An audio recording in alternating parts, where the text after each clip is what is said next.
Hello बच्चों, कक्षा 8 गणित के इस वीडियो में आपका स्वागत है। आज इस वीडियो में आप सीखेंगे कि परिमेय संख्याएं क्या होती हैं। कक्षा 8 गणित का जो पहला चैप्टर है इसका नाम है परिमेय संख्याएं। तो जो इसमें पहला टॉपिक है यही है कि परिमेय संख्याएं क्या होती हैं, आप इन्हें कैसे पहचानें, कैसे परिभाषित करें।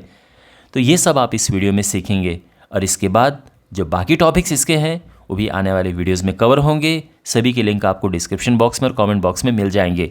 लेकिन मैं आपको एक चीज़ बिल्कुल अश्योर कर देना चाहता हूँ कि आपको कहीं भी ट्यूशन पढ़ने की आवश्यकता नहीं है अगर आप मेरे वीडियोस को अच्छे से देखते हैं। एक एक टॉपिक को मैं बिल्कुल अच्छी तरह से आपको यहाँ पर समझाऊँगा और फिर हम क्वेश्चंस भी करेंगे। जो आपके एक्सरसाइजेस क्वेश्चंस हैं उन्हें भी हम करेंगे, एक्स्ट्रा क्वेश्चंस भी करेंगे, आपको एग्ज़ाम के लिए भी पूरी तरह से तैयार करेंगे। तो शुरू करते हैं। और ये जो चैप्टर है परिमेय संख्याएं, इसका पहला टॉपिक ही यही है कि परिमेय संख्याएं क्या होती हैं। ऑलराइट, तो यहाँ पर आप इन दो क्वेश्चंस को देखो। पहला क्वेश्चन है परिमेय संख्याएं क्या होती हैं, दूसरा क्वेश्चन है कि क्या शून्य एक परिमेय संख्या है। अब क्या आप इन दोनों क्वेश्चंस का आंसर दे सकते हैं? अगर आप इनका आंसर दे सकते हैं तो बहुत अच्छी बात है, लेकिन अगर आप इनका आंसर नहीं दे सकते हैं तो इस वीडियो को देखने के बाद आप इन दोनों का आंसर बहुत आसानी से कर पाएंगे। किसी ने आपको पूछा परिमेय संख्या क्या होती हैं तो आप फट से रिप्लाई कर सकते हैं कि ये है वही परिमेय संख्या।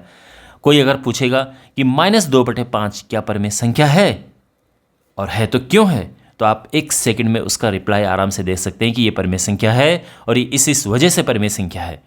तो आपको आराम से अच्छे से इस वीडियो में मैं ये सारी चीज़ें समझाऊंगा। तो परिमेय संख्याएं क्या होती हैं ये जानने से पहले आपका ये जानना ज़रूरी है जो यहाँ पर मैंने टॉपिक्स कवर किए हैं। यहाँ पर जो टॉपिक्स लिखे हैं कि प्राकृतिक संख्याएं क्या होती हैं, पूर्ण संख्याएं, पूर्णांक क्या होते हैं। अगर आपको पहले से पता है अच्छी बात है, और अगर नहीं पता है तो आप इनको समझिए अच्छे से, और इनके बाद हम तब करेंगे कि परिमेय संख्याएं क्या होती हैं। शुरुआत करते हैं प्राकृतिक संख्याओं से। देखो, प्राकृतिक संख्याओं को लिखने का जो सिंबल है, जो संकेत है वो n है। n से इसको संबोधित करते हैं। n मतलब नेचुरल नंबर्स, तो वहाँ से n लिया गया है। प्राकृतिक संख्या क्या होती हैं? तो देखो, जो गिनती हम गिनते हैं, जैसे क्लासरूम में बच्चे हैं तो हम गिनेंगे ना कितने बच्चे हैं। तो कैसे गिनते हैं? हम गिनते हैं 1 2 3 4 5 6 7 8 9 10 11 12 13 14 15 16 17 18 19 20, इस तरह से ना। यही तो तरीका है गिनने का। 5827 है ना, 10,000। मतलब ये जो नंबर्स हैं ये सभी प्राकृतिक संख्याएं हैं, 1 से शुरू होके। और ये ध्यान रखना, दशमलव में नहीं होना चाहिए। ऐसे नहीं कि 1.5 कुछ ऐसा हो, ये प्राकृतिक संख्या नहीं है। भिन्न में इस तरह से नहीं होना चाहिए। जैसे मान लो कि 5/2 है तो 5/2 नहीं है ना, क्योंकि अगर आप भाग देंगे तो ये दशमलव में आएगा, तो ये भी नहीं है। तो कहने का मतलब है जो पूरी संख्याएं होती हैं, और ये 1 से लेके ये सभी प्राकृतिक संख्याएं हैं। बात समझ आ गई? अब बात करते हैं पूर्ण संख्याएं क्या होती हैं। पूर्ण संख्याओं को निर्देशित हम करते हैं W लेटर से, यानी होल नंबर्स। पूर्ण संख्याएं और प्राकृतिक संख्याएं, इनमें ज़्यादा अंतर नहीं है। पूर्ण संख्याएं 0 से प्रारंभ होती हैं और प्राकृतिक संख्याएं 1 से प्रारंभ होती है, बस यही है। तो ये जो सभी यहाँ पर लिखा है इसके आगे बस हमें 0 लगा देना है, तो ये पूर्ण संख्या हो जाएगी। इस तरह से समझ गए ना आप? तो अगर कोई आपसे पूछे कि 4 क्या यह पूर्ण संख्या है? बिल्कुल है। क्या यह प्राकृतिक संख्या है? बिल्कुल है।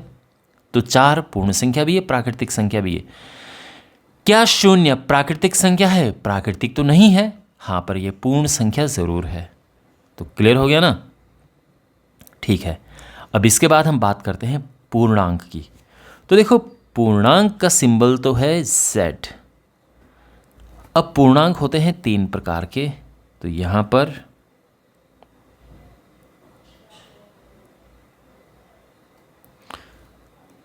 देखो, यहां पे यह एक रेखा जिसको हम कहते हैं संख्या रेखा, या पूरा नाम इसका है वास्तविक संख्या रेखा। ये 0 होता है। दाईं ओर जब हम लिखते हैं इस संख्या रेखा पर तो 1 2 3 4 5 इस तरह से लिखते हैं। बाईं ओर जब हम जाते हैं तो माइनस में नंबर आते हैं, -1 -2 -3 -4 -5 इस तरह से, ठीक है। 0 बीच में होता है। तो ये जो सभी आप नंबर देख रहे हैं, ये सभी जो संख्याएं यहाँ पर हैं, ये सभी पूर्णांक हैं। ठीक, ये सभी पूर्णांक हैं। तो 3 प्रकार के पूर्णांक होते हैं। एक है धन पूर्णांक,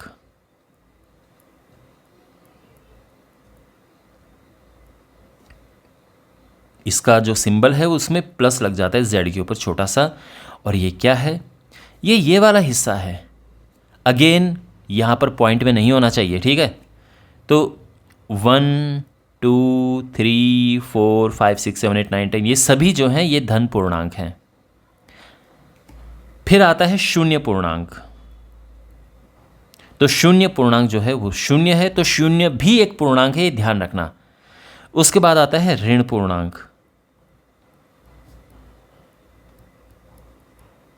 तो ऋण पूर्णांक z के ऊपर माइनस लगा दोगे तो ऋण पूर्णांक का सिंबल हो जाएगा, और जो इस तरफ के नंबर हैं वो ऋण पूर्णांक में आएंगे, यानी -1 -2 पूरे नंबर होंगे लेकिन उनके आगे माइनस लगा होगा, तो ये ऋण पूर्णांक है। तो समझ गए ना आप, सभी के सभी पूर्णांक होते हैं, ये सभी के सभी पूर्णांक है। पूरे नंबर होने चाहिए, चाहे प्लस में हो, चाहे ज़ीरो में हो या माइनस में हो। बात समझ आ गई? अब आपके मन में एक प्रश्न होगा छोटा सा कि सर ये जो यहाँ पर लिखा है 1 2 3 4 5 6, ये तो यहाँ भी है, ये तो प्राकृतिक संख्याएं थी जो आपने धन पूर्णांक लिखा है। यस, धन पूर्णांक और प्राकृतिक संख्याएं एक ही बात है, ये दोनों सेम बातें हैं। तो आप धन पूर्णांक को प्राकृतिक संख्या भी कह सकते हैं, प्राकृतिक संख्या को धन पूर्णांक भी कह सकते हैं। तो सभी ठीक है, यानी ये जो सभी नंबर हैं ये धन पूर्णांक भी हैं और ये प्राकृतिक संख्या भी है। तो आई होप आपको ये समझ आ गया होगा। अब बात करते हैं परमेय संख्याओं की। तो परमेय संख्या की जो पहली बात तो ये है, किसी ने अगर आपको क्वेश्चन किया कि परमेय संख्या क्या होती है, तो आप सीधा कहोगे कि परमेय संख्याएं वो संख्याएं हैं जिसको हम P/Q के रूप में लिख सकते हैं। तो किसी भी परमेय संख्या को हम P/Q के रूप में लिख सकते हैं। अभी बात पूरी नहीं हुई है। जहां P और Q दोनों के दोनों पूर्णांक हैं, साथ ही अभी बात पूरी नहीं हुई है, साथ ही जो हर है यानी Q वो 0 नहीं होना चाहिए। तो अगर कोई भी परमेय संख्या की परिभाषा कहे तो आपको ये 3 बातें बतानी है। सबसे पहली बात क्या है कि ये P/Q के रूप में होना चाहिए। दूसरी कि यहाँ P और Q जो हैं ये दोनों पूर्णांक होने चाहिए। और तीसरी बात क्या है कि जो Q है वो 0 नहीं होना चाहिए। P जो है वो अंश है, ऊपर वाला आपको पता है अंश होता है, Q है वो हर है। तो अंश और हर दोनों पूर्णांक होने चाहिए, मैंने बताया था ना ये पूर्णांक का सिंबल है। और हर शून्य नहीं होना चाहिए, अंश शून्य हो सकता है। अब आपको परिभाषा समझ आ गई। अगर कोई आपसे पूछे कि परमेय संख्या क्या है, आप सीधे बोलोगे परमेय संख्याएं वो संख्याएं होती है जिसको हम P/Q के रूप में लिख सकते हैं, जहां P और Q पूर्णांक है और Q 0 नहीं है। बस हो गया ना? नाइस। अब उदाहरण लेते हैं। तो देखो, भिन्न में संख्याएं लेते हैं। तो अगर कोई संख्या है 2/3, क्या यह पूर्णांक है? क्या यह परमेय संख्या है? बिल्कुल ये परमेय संख्या है। अगर कोई आपसे पूछे कि बताओ ये क्यों परमेय संख्या है, ठीक है आपने बोल दिया कि परमेय है, बट क्यों है? तो आप ये कहोगे कि पहली बात तो यह है कि इसको P/Q के रूप में लिखा जा सकता है या P/Q के रूप में लिखा गया है, पहली बात।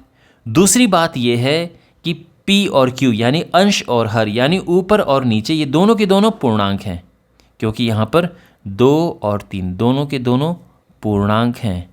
और इसके बाद जो हर है नीचे वाला नंबर ये 0 नहीं है, जो हर है वो शून्य नहीं है। तो तीनों बातें हमने कह दी, इसीलिए यह एक परमेय संख्या है ना?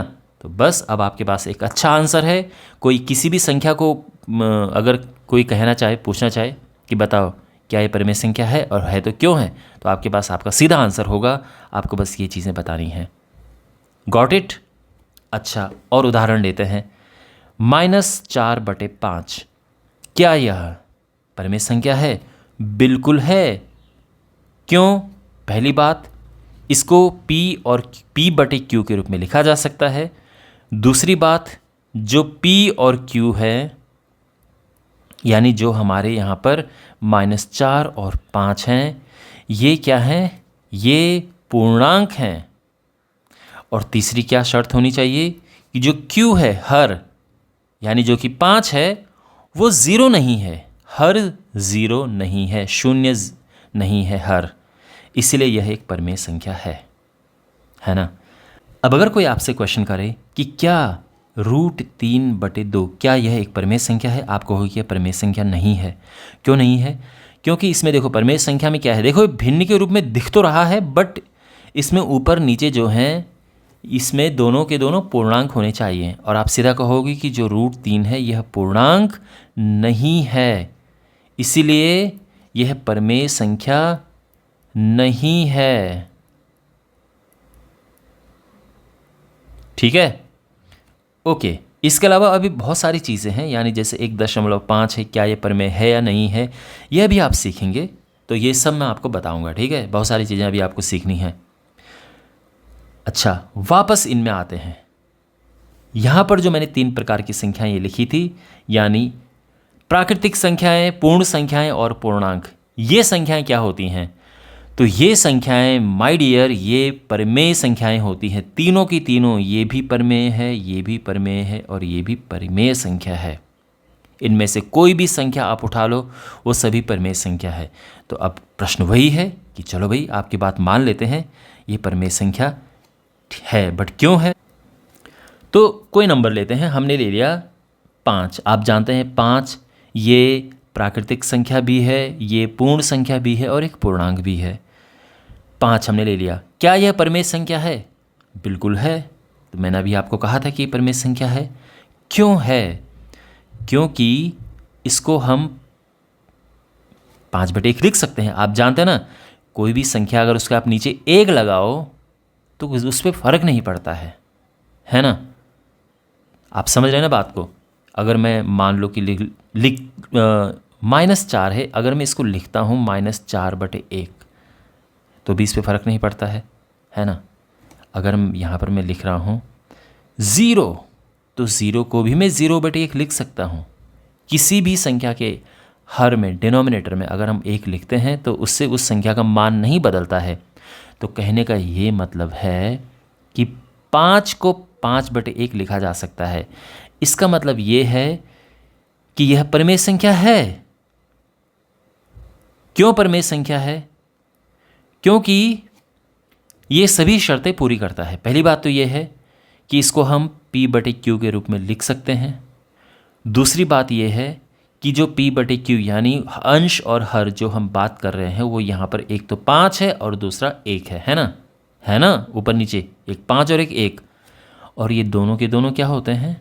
ये दोनों पूर्णांक होते हैं।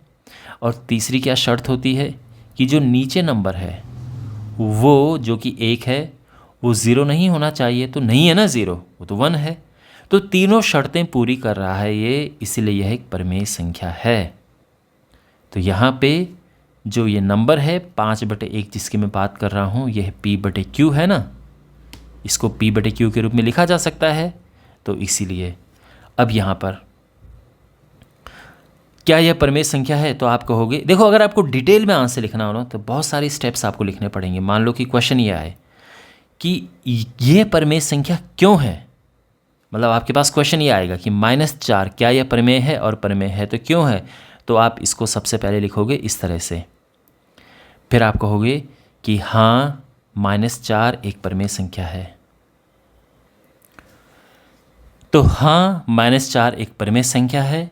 और क्यों यह एक परिमेय संख्या है, तो इसका हम कारण प्रॉपर लिखेंगे। 3 कारण मैंने बताए थे। पहली बात तो यह है कि इसे P/Q के रूप में लिखा जा सकता है, क्योंकि हमने यहाँ पे लिखा है, आप देख सकते हैं।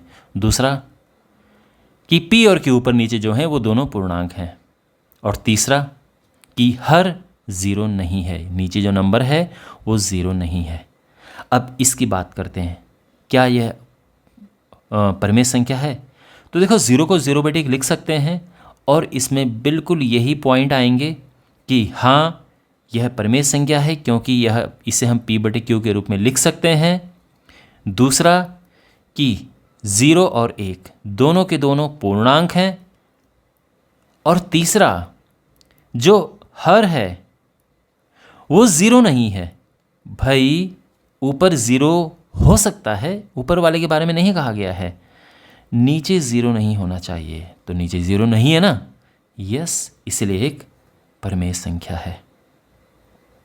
बात समझ आ गई?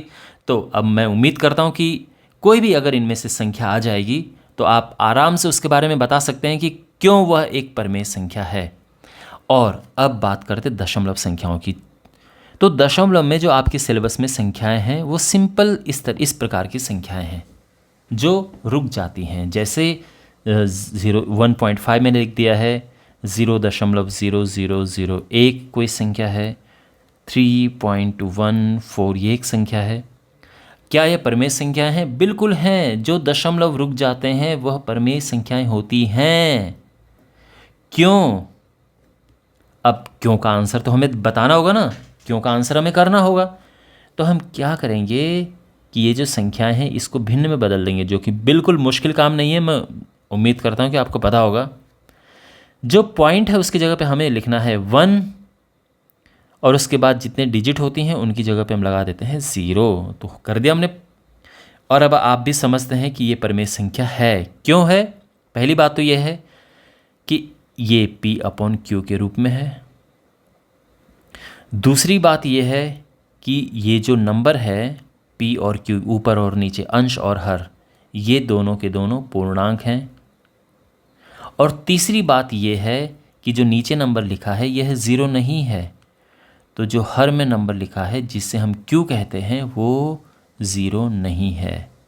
इसलिए यह एक यानी 1.5 एक, ध्यान रखना पॉइंट में है, लेकिन ये क्या है? एक परमेय संख्या है। ये भी परमेय संख्या है क्योंकि हम इसको क्या लिख सकते हैं? पॉइंट की जगह पे 1 लगाओ और बाकी 4 0 लगा दो। ये भी परमेय संख्या है, इसको हम ऐसा लिख सकते हैं। तो ये जो दशमलव में है और ये दशमलव ऐसे रुक जाते हैं, और भी प्रकार के दशमलव परमेय संख्या होती है, लेकिन आपके सिलेबस में यही है और आपको यही पढ़ना है, इतना ही। करेक्ट। और अब ऐसी संख्याएं जिनका वर्गमूल पूरा पूरा निकल जाए। ऑलमोस्ट आपको लगभग सभी चीज़ें आ चुकी हैं। मैं उम्मीद करता हूं कि सभी आपके दिमाग में आराम से बैठ गया होगा अच्छे से। लेकिन एक लास्ट चीज़ है और वो है वर्गमूल। तो ऐसी संख्याएं जिनका वर्गमूल पूरा पूरा आ जाता है, जैसे 1√1 है, √4 है ना, क्योंकि √1 1 होता है, 4 का वर्गमूल 2 होता है, 9 का वर्गमूल 3 होता है। तो ये सभी संख्याएं जिनका वर्गमूल पूरा पूरा आ जाता है, ये सभी परमेय संख्याएं होती हैं, है ना। कोई कहे आपसे कि √16 क्या है, आपको होगी कि ये परमेय संख्या है, क्योंकि √16 को हम 4 लिख सकते हैं, 4 को 4/1 लिख सकते हैं, और वो तीनों शर्तें पूरी कर रहा है परमेय संख्या होने की। √3 क्या है? परमेय संख्या है? बिल्कुल नहीं है। क्यों नहीं है? क्योंकि अगर हम इसको भिन्न में बनाकर भी लिखने की कोशिश करें तो भी यह पूर्णांक नहीं है ना। तो ये पूर्णांक नहीं है। क्लियर हो गया? तो इसलिए यह परमेय संख्या नहीं है। ओके, ये परमेय संख्या है। तो यही है, आपके सिलेबस में इतनी चीज़ें हैं, और मैं उम्मीद करता हूँ कि आपको अच्छे से समझ आ गया होगा कि परमेय संख्याएं क्या हैं। होता क्या है, बहुत सारे स्टूडेंट्स को लगता है कि भाई जो 2/3 इसी तरह से लिखा गया है यही परमेय संख्या होगी। ऐसी बात नहीं है, और भी तरह की परमेय संख्या हैं जो कि मैंने आपको अच्छी तरीके से समझा दिया है। और जो संख्या परमेय नहीं होती उनको हम अप्रमेय संख्या कहते हैं। तो आई थिंक आपको उसकी ज़रूरत नहीं पड़ेगी, आपके सिलेबस में परमेय संख्या हैं। तो मैं उम्मीद करता हूँ कि आपको ये अच्छे से ये टॉपिक समझ आ गया होगा। इस चैप्टर के बाकी वीडियोज़ के लिए डिस्क्रिप्शन बॉक्स और कॉमेंट बॉक्स में आप प्लेलिस्ट चेक करें। आपको ये वीडियोस अपने दोस्तों के साथ में, क्लासमेट्स के साथ में शेयर करने हैं। उनको भी हमारे चैनल के बारे में बताइए, जिससे कि ये चैनल ग्रो हो, मैं आपके लिए और अच्छे अच्छे वीडियोस लेके आऊँ, और ये आपकी तरफ से आपका इस चैनल का सपोर्ट करना होगा। ठीक है, तो इस चैनल को सपोर्ट करें और इन वीडियोज़ को शेयर करें। तो मिलते हैं अगले वीडियो में। Take care.